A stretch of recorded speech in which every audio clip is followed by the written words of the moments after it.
যুক্তরাষ্ট্রে নিহত দুই বাংলাদেশি শিক্ষার্থীকে মরণোত্তর সম্মান। পশ্চিমবঙ্গে বিজেপির জয়, মুখ্যমন্ত্রী কে হতে চলছে জোর আলোচনা। হরমুজ ঘিরে উত্তেজনা, নতুন নিরাপত্তা পরিকল্পনা আইআরজিসির। প্রজেক্ট ফ্রিডম সাময়িক স্থগিত, ইরান ইস্যুতে নতুন মোড়।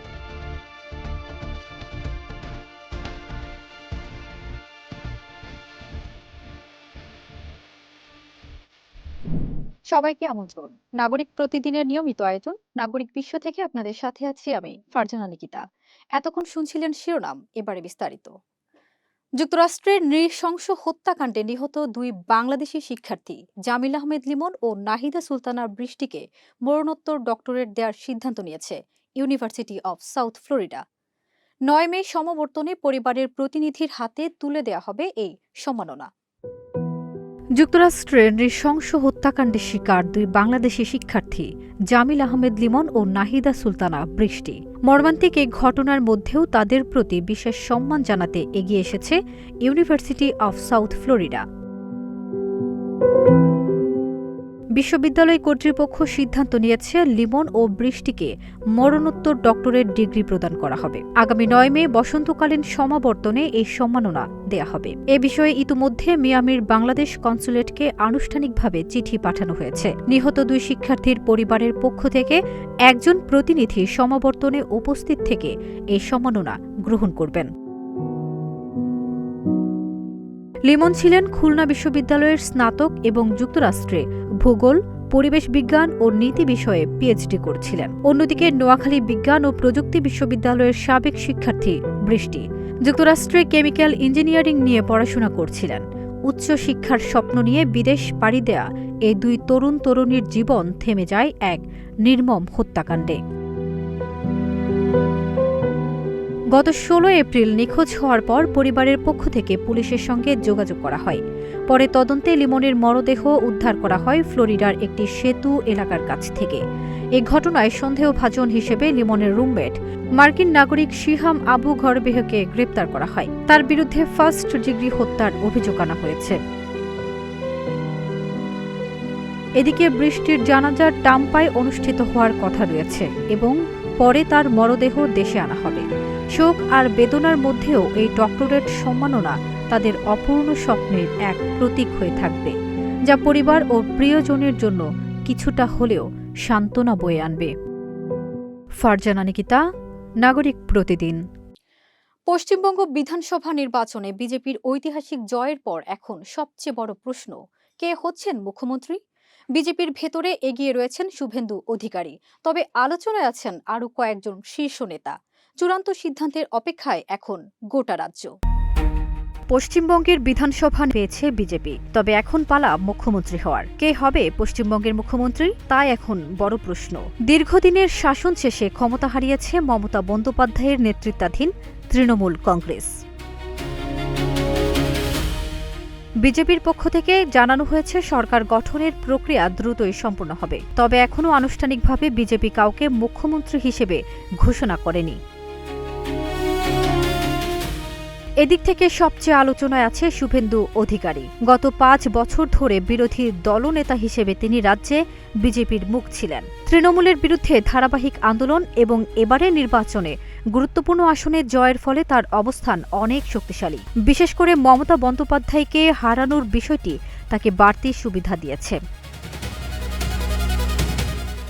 এ প্রেক্ষাপটে আলোচনায় আছেন স্বপন দাশগুপ্ত। দলের বুদ্ধিজীবী মুখ হিসেবে পরিচিত তিনি। যদিও সরাসরি মাঠের রাজনীতিতে তার অভিজ্ঞতা তুলনামূলক কম, তবুও নীতি নির্ধারণী পর্যায়ে তার গ্রহণযোগ্যতা রয়েছে। এছাড়াও রয়েছেন রাজ্য সভাপতি শ্রমিক ভট্টাচার্য। দীর্ঘদিনের সংগঠক এবং আরএসএস ঘনিষ্ঠ এই নেতাকে অনেকেই আপোষের প্রার্থী হিসেবে দেখছেন। দলের ভেতরের বিভিন্ন মত থাকলে তিনিই হতে পারেন একটি গ্রহণযোগ্য নাম। নারী নেতৃত্বের প্রশ্নটিও এবার সামনে এসেছে। সেই হিসেবে অগ্নিমিত্রা পালের নাম শোনা যাচ্ছে। তুলনামূলক নতুন হলেও তিনি দলের মধ্যে একটি আলাদা অবস্থান তৈরি করেছেন। পাশাপাশি জাতীয় রাজনীতির পরিচিত মুখ স্মৃতি ইরানিকেও ঘিরে রয়েছে জল্পনা। তিনি বাঙালি পরিচয় তুলে ধরে রাজ্যে প্রচারণা চালিয়েছেন, যা তাকে আলোচনায় রেখেছে। ফারজানা নিকিতা, নাগরিক প্রতিদিন। মার্কিন হুমকির জবাবে কড়া প্রতিক্রিয়া জানিয়েছেন মাসুদ পেজেশকিয়ান। তিনি বলেন, ইরানকে আত্মসমর্পণে বাধ্য করা যাবে না। এদিকে ইসলামী বিপ্লবী গার্ড বাহিনী হরমুজ প্রণালী ঘিরে নতুন নিরাপত্তা পরিকল্পনা নিয়েছে। উত্তেজনার মধ্যে আলোচনায় এই অঞ্চল এখন বড় ইস্যু। প্রাণঘাতী শক্তি প্রয়োগে মার্কিন হুমকির কড়া প্রতিক্রিয়া জানিয়েছেন ইরানের প্রেসিডেন্ট মাসুদ পেজেশকিয়ান। তিনি বলেছেন, কেউ আমাদের আত্মসমর্পণ করাতে পারবে না। শিয়া মতাদর্শের অনুসারীদের জোর করে বশীভূত করা সম্ভব নয়। সামাজিক যোগাযোগ মাধ্যম এক্সে দেওয়া এক পোস্টে পেজেশকিয়ান জানান, তিনি ইরাকের প্রধানমন্ত্রীর সঙ্গে কথা বলেছেন। একই সঙ্গে মধ্যপ্রাচ্য থেকে সামরিক হুমকি প্রত্যাহারের জন্য যুক্তরাষ্ট্রের প্রতি আহ্বান জানান তিনি। এদিকে ইরানে ইসলামী বিপ্লবী গার্ড বাহিনী আইআরজিসি জানিয়েছে, হরমুজ প্রণালীকে ঘিরে তাদের নতুন নিরাপত্তা পরিকল্পনার মূল লক্ষ্য হচ্ছে এই অঞ্চল ব্যবহার করে যুক্তরাষ্ট্রের সামরিক ঘাঁটিগুলোতে অস্ত্র ও রসদ সরবরাহ বন্ধ করা।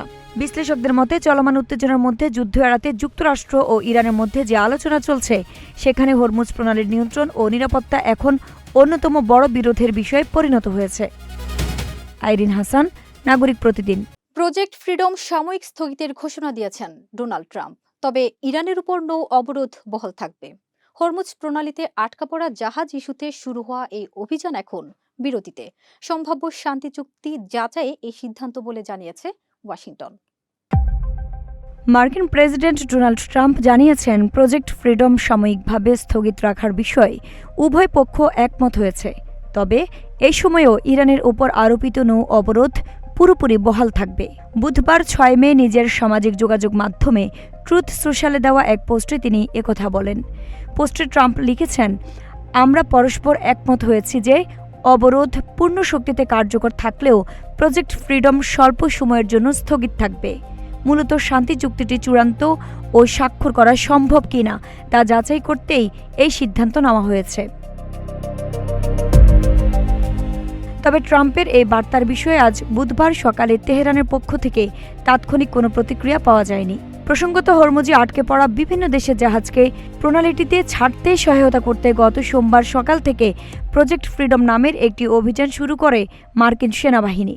তবে যুক্তরাষ্ট্রের এ ধরনের চেষ্টাকে যুদ্ধবিরতি লঙ্ঘনের শামিল আখ্যা দিয়ে তা প্রতিরোধের ঘোষণা দেয় ইরান। আইরিন হাসান, নাগরিক প্রতিদিন। এই ছিল নাগরিক বিশ্বের আজকের আয়োজন। পরবর্তী আপডেট পেতে নাগরিক প্রতিদিনের ফেসবুক পেজ ও ইউটিউব চ্যানেলে ফলো করুন।